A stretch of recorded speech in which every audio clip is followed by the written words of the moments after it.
My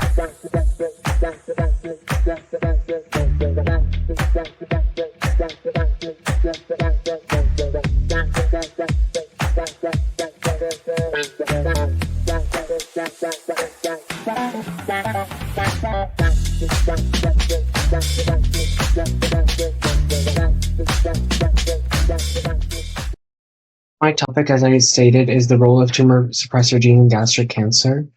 And the way I thought of this topic was that every year millions of people die due to cancer in general, and tens of thousands of these patients are gastric cancer patients. And this study that I conducted aims to advance the public understanding of the complexities of gastric cancer, as well as to explore the causes and improvements in treatment methods. And although the cause of this disease remains a mystery, there's still a variety of other factors, primarily genetic, which play a role at arriving at a diagnosis. And my driving research question was, how can advancements in genetic cancer, as well as precision medicine, be leveraged to personalize stomach cancer treatment regimens based on tumor suppressor gene profiles?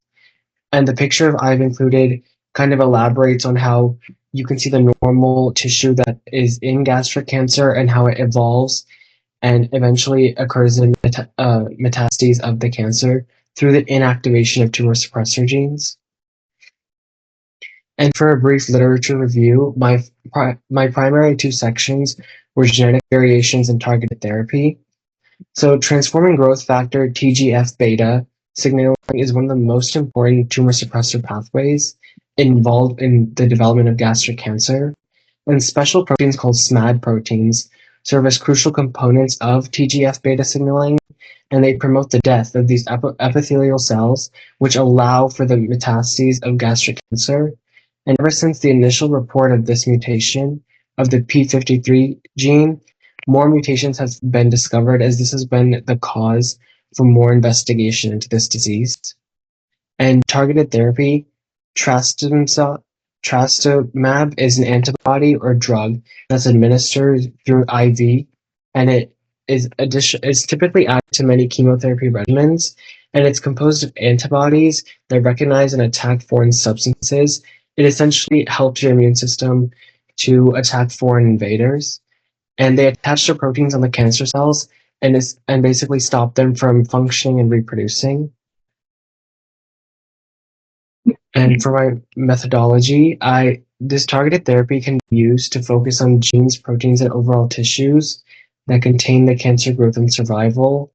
But the research that I conducted was a secondary literature review based on multiple primary studies and clinical trials. The method of analysis that was used is qualitative analysis to analyze the presence and extent to which tumor suppressor genes have had an impact on gastric cancer. And the picture I've included here shows basically like an outline of the stomach and how these different candidate genes are possible role players in these genetic mutations of gastric cancer. And it also highlights that the percentages of hereditary gastric syndrome. And my conclusion, to restate my driving research question, was, how can advancements in genetic testing and precision medicine be leveraged to personalize stomach cancer treatment regimens based on tumor suppressor gene profiles? And genetic testing can essentially help doctors and physicians, along with researchers, determine which treatments are most likely to help a patient before their treatment begins. This eliminates a lot of the trial and error, which further eliminates a lot of the suffering through chemotherapy and trial and error, as I said, for these patients.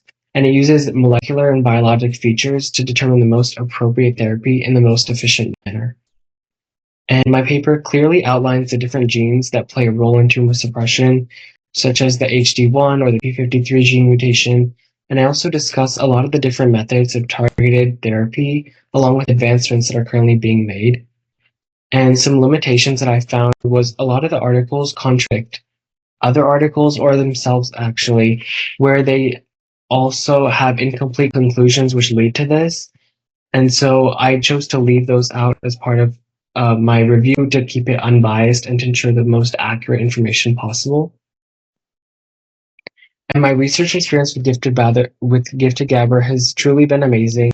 Both Dr. Prahlad and Professor Virgil have helped me greatly with highlighting what to include with this paper, along with breaking down complex concepts.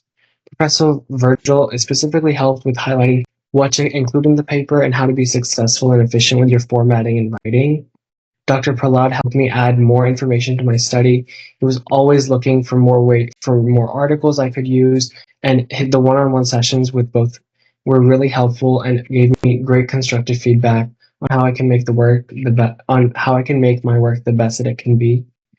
And the overall research program really helped me with my time management, as we did have to meet deadlines, and the regular feedback allowed me to make essential edits and revisions along the way so they don't all pile up for later.